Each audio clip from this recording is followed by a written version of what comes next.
से तेरे प्याला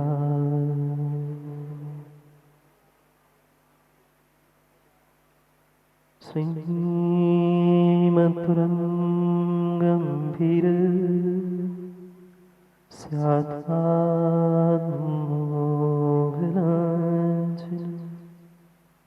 जीवत्रैलोक्यनाथस्य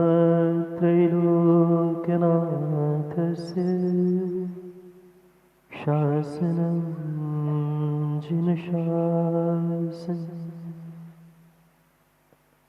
दृष्ट्वा जनान् लोकविकर्मबद्धा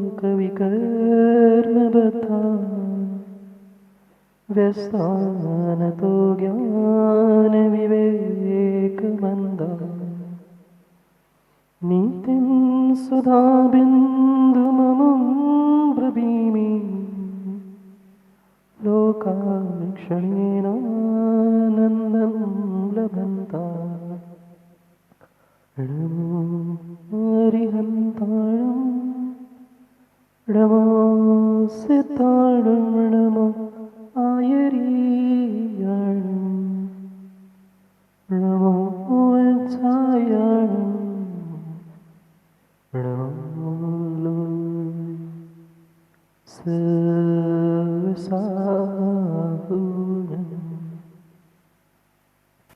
अनंत परम सिद्ध भगवान की 1008वीं आदिनाथ भगवान की परम पूज्य आचार्य भगवान कुंद कुंद स्वामी की परम पूज्य आचार्य भगवान काम कुमार नंदी महाराज की परम पूज्य आचार्य भगवान गुरुवर विशुद्ध सागर जी महाराज की अहिंसामय विश्व धर्म की बोले पूज मुनि 108 सुप्रभ सागर जी महाराज की बोले पूज मुनि 108 प्रणव सागर जी महाराज की जयकारा गुरुदेव का। अंतिम तीर्थेश वर्धमान स्वामी के शासन में हमसे विराजते और उनकी यह पावन पीयूष देशना हम सभी के लिए परम उपकारी। अनादिकाल से हमारी इस आत्मा में जो जन्म जरा और मृत्यु रूपी रोग लगे, उन रोगों का उपशमन करने वाली कोई परम औषधि है तो वह एकमात्र यह जनवाणी है। भव्यात्मा जीवन है, जिंदगी है, तो यह स्वाभाविक सी बात है कि कभी खुशी तो कभी गम भी होता है, कभी सुख होता है तो कभी दुख भी होता है। पर जीव आज तक ये रहस्य नहीं समझ पाया कि इस खुशी और गम को, सुख और दुख को देने वाला कौन है। कौन दे रहा है हमारे लिए सुख, कौन दे रहा है हमारे लिए दुख। ये प्रश्न का उत्तर अगर व्यक्ति प्राप्त कर ले तो विश्वास मानना दुख के दिनों में भी, गम के दिनों में भी वह खुशियों से भर सकता है। पर आज गम के दिनों में खुशियां तो छोड़ दो, खुशियों के दिनों में भी व्यक्ति गम और मातम मनाते दिखता है, क्योंकि व्यक्ति को, इंसान को ये पता ही नहीं है कि ये जो बेशकीमती जीवन मुझे मिला है, इस जीवन का कर्ता कौन है, इसमें अच्छा बुरा करने वाला कौन है। क्या कल्लू भाई कोई परमात्मा, कोई गुरु, कोई दूसरा व्यक्ति? नहीं, कोई दूसरा व्यक्ति आपके जीवन में अच्छा बुरा करने वाला नहीं है, बिल्कुल भी करने वाला नहीं है। ये तो विपरीत सोच वालों की और छोटी सोच वालों की ही स्थिति है कि वह अच्छा काम तो अपने परले में लेते हैं और काम बिगड़ा दूसरे पर थोपते। मैं ऐसा नहीं होता, ऐसा ही होता है। जो जो अच्छा किया वो हमने किया और थोड़ा सा काम बिगड़ा तो दूसरों के कारण बिगड़ा। ये मात्र बाहर के नहीं, अपितु अपने जीवन के भी बारे में हमें समझना होगा। जीवन में भी जो कुछ हो रहा है, चाहे अच्छे दिन आ रहे, बुरे दिन आ रहे, सुख दुख, खुशी गम, ये जो कुछ भी मिल रहा है, ये देने वाला कोई परमात्मा, कोई गुरु, कोई अन्य व्यक्ति नहीं है। पर फिर भी आज इंसान भगवान के पास, भगवान को भी जाकर कोसता है, कई बार तो गुरु को भी जाकर कोसता है कि हमारे साथ ही ऐसा क्यों किया। कई बार व्यक्ति पहुंचता है, माता वो आप भी पहुंचे होंगे और भगवान को कहा होगा, भगवान हमारे साथ ऐसा क्यों? हम तो सबके साथ अच्छा करते हैं, हमने सब कुछ अच्छा किया, पूजा पाठ दान धर्म सब कुछ किया, पर फिर भी हमारे साथ ऐसा क्यों हो रहा है? ये भगवान से पूछने की आवश्यकता नहीं है, भगवान को कोसने की, गुरु को कोसने की, दूसरे किसी को कोसने की आवश्यकता नहीं है। आवश्यकता अगर कुछ है तो अपने स्वयं के जीवन के कर्तापन की खोजने की। किसने जिया जीवन? ये मनुष्य पर्याय का भी जीवन मुझे मिला, बेशकीमती मनुष्य पर्याय, जैन कुल, सच्चे देवशास्त्र गुरु का सानिध्य है, ये सब कुछ सहजता से मिला। ये किसी दूसरे की बदौलत नहीं, नहीं है। दूसरा मेरे जीवन में कुछ नहीं कर सकता। निमित्त हो सकता है, उपचार से उस पर आरोपित कथन किया जा सकता है, इसके कारण से दुख हुआ, इसने परेशान किया, पर कोई व्यक्ति दूसरे से नहीं, अपितु जागे जी अपने आप से ही परेशान है। कहता यही है कि उनके कारण से परेशान है, उन्होंने डांटा, उन्होंने ऐसा किया, उन्होंने काम बिगाड़ा। बिल्कुल नहीं। सत्य को जब तक नहीं समझेंगे, सत्य को जब तक नहीं समझेंगे, तब तक विश्वास मानना किसी प्रकार से आप अपने जीवन को नेक नहीं बना सकते। प्रयास चल रहा था हमारा अपनी जिंदगी को, अपने जीवन को नेक बनाने का। आज तक दूसरों को समझाने में, दूसरों को आरोपित करने में हमने अपने जीवन को फेक तो कर दिया, पर जो नेक जीवन था उस नेक जीवन को मैं समझ नहीं पाया। जब तक असलियत क्या है, सच्चाई क्या है मेरे जीवन की, मेरे साथ जो कुछ भी हो रहा है वे किसी दूसरे की बदौलत नहीं है। चाहे माता पिता हो, चाहे अन्य कोई हो, वो माता पिता भी तुम्हें जन्म देने वाले नहीं हैं। निमित्त हो सकते हैं, निमित्त हो सकते हैं। क्या प्रदीप जी आप पाटनी परिवार में पहुंचे थे तो क्या माता पिता आपके पिछली पर्याय में श्रीफल लेकर पहुंचे थे कि मेरे घर आ जाना? कि आप खोजने आए थे कि लखनऊ में या जहां भी कोई पाटनी परिवार हो तो मैं वहां जाऊं? नहीं, ये आपको खोजने की आवश्यकता नहीं थी, उनको बुलाने की आवश्यकता नहीं थी। आपने जैसा जैसा पिछली पर्यायों में कर्म का बंध किया था, जैसा उसका नियोग है, वैसा ही आज संयोग देखने को मिलता है।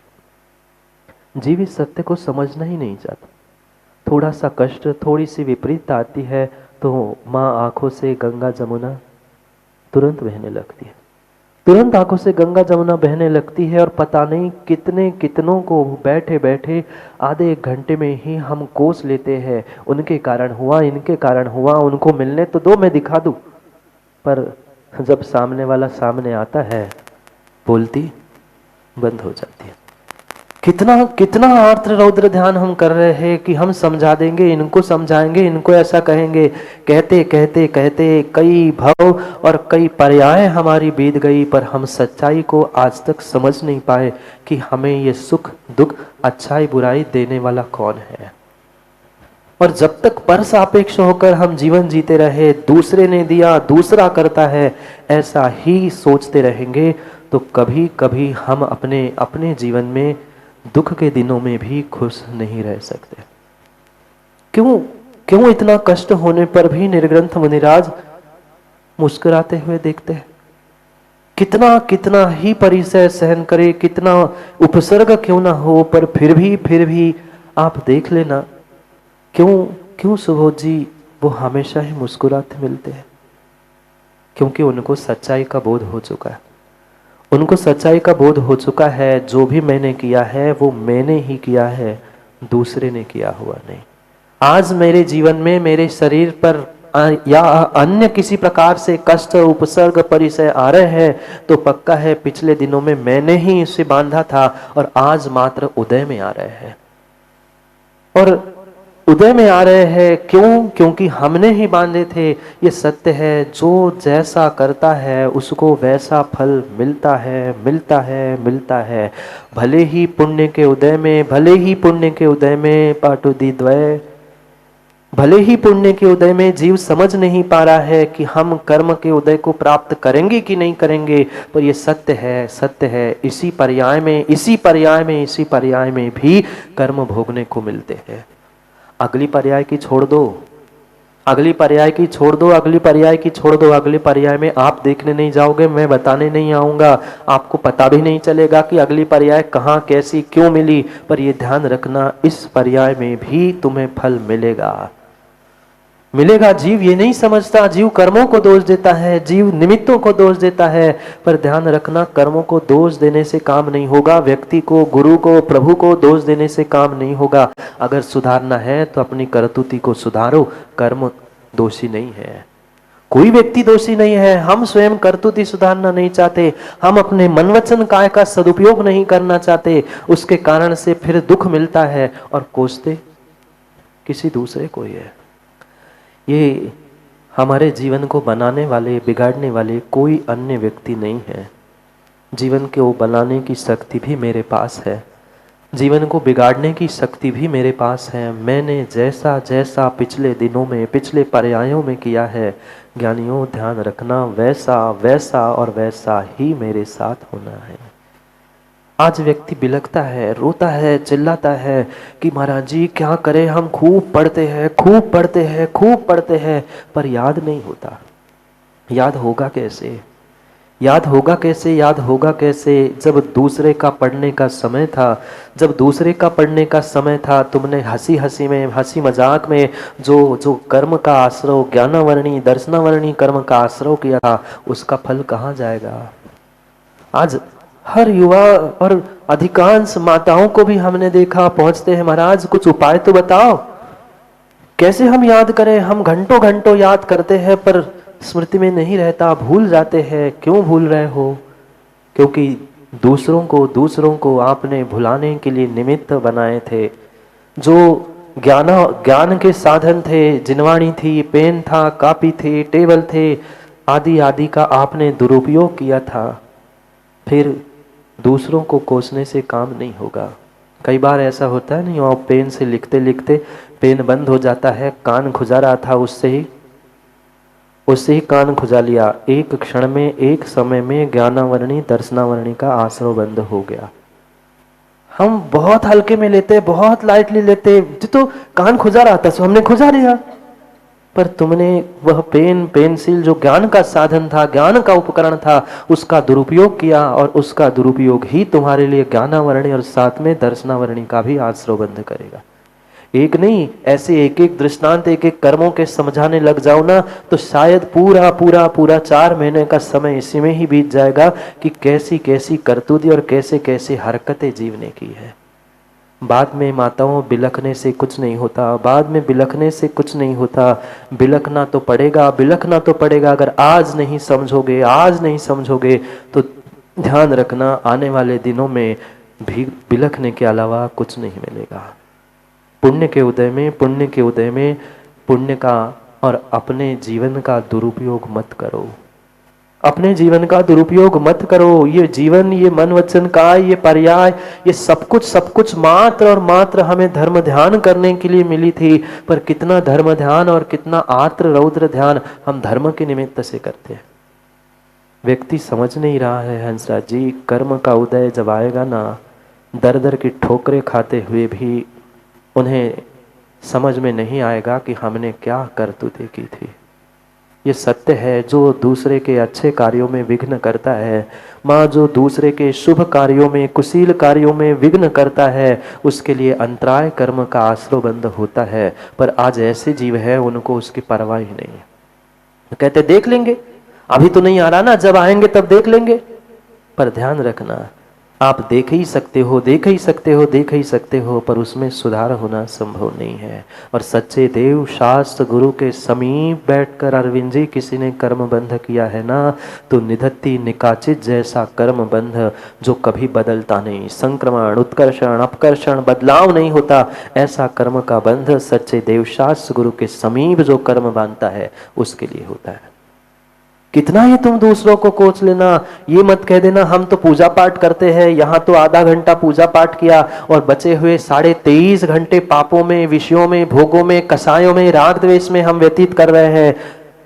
पुण्य मिलेगा कि पाप? पुण्य मिलेगा कि पाप? धीरज भाई, आप तो अच्छे व्यापारी हो, मैंने सुना। वजन किसका अधिक, आधे घंटे का कि 23.5 घंटे का? आधा घंटा हमने भगवान के ऊपर कलश ढाल लिया, पूजा कर ली, दुनिया को दिखाने के लिए सोले के वस्त्र पहनकर इधर उधर भी कर लिया, क्या इतने से तुम्हारे 23.5 घंटे का पाप धुल जाएगा? नहीं है आवश्यकता, बिल्कुल आवश्यकता नहीं है। एक एक कदम हमें फूंक फूंक कर रखना है, एक एक कदम फूंक फूंक के रखना है। अविवेक पूर्वक किया गया कार्य ही हमें पाप कर्म को बांधने के लिए निमित्त बनता है। कार्य करना पड़ेगा, जीवन मिला है, व्यापार जैसा करना पड़ता है, ऐसे जीवन के बहुत सारे कार्य करने पड़ेंगे। करने के लिए निषेध नहीं है, पर कम से कम विवेक तो रखो। कम से कम जो इतना पाप कर रहे हो, कुछ उस पाप की सीमा ही तो कर लो। और आज नहीं सुधरोगे, आज नहीं संभलोगे तो कल भी बताया था, छठे काल में जाना है ना? नहीं जाना है तो ये पंचम काल है और कुछ वर्ष शेष है। संभल जाओ, संभल जाओ, संभल जाओ। आज नहीं संभले तो कभी नहीं संभल सकते। पर क्या करे, भीतर बैठी हुई डीके जैन साहब, ऐसी राग द्वेष की गांठ है, ऐसी राग द्वेष की गांठ है, ऐसी राग द्वेष की गांठ है। हम परमात्मा और गुरु के पास पहुंचकर भी जहां सातिशय पुण्य प्राप्त करना था, वहीं पर सातिशय पाप भी प्राप्त करते हैं। ये देने वाला कोई नहीं है। भगवान को मत कोसना, भगवान के कारण ऐसा हुआ, भगवान के पास ऐसे आए थे, गुरु के पास ऐसे ऐसे आए थे। गुरु ने, देव शास्त्र गुरु, कोई दूसरा व्यक्ति आपके साथ अच्छा बुरा कर ही नहीं सकता। किसकी ताकत है? किसी की ताकत है? कभी सरदर्द नहीं हुआ आप लोगों को? कोई कितनी ही दवाई दे, कितनी ही दुआई दे, पर जब तक वो दर्द है, किसे सहन करना पड़ा? घर वाले, परिवार वाले दबाने तो आ सकते हैं, दिलासा देने तो आ सकते हैं, पर दर्द किसे सहन करना पड़ेगा? हमें ही करना पड़ेगा, हमें ही करना पड़ेगा, हमें ही करना पड़ेगा। कहने वाले मिलेंगे, सेवा कर दूं, दबा दूं, पर वो कह ही सकते हैं, ज्यादा से ज्यादा दबा ही सकते हैं, पर आपका दर्द, आपका बुखार कम नहीं कर सकते, नहीं कर सकते, नहीं कर सकते। ये जो आपने करतूती की है, ये जो आपने करतूती की है इस भव में, पिछले भव में और पिछले के पिछले भवों में, वो ही आज आपके निमित्त से, इस पर्याय के निमित्त से उदय में आ रही है। दोष पर्याय का भी नहीं है, दोष कर्मों का भी नहीं है। बहुत सारे लोग आज कर्मों को दोष देने लगे।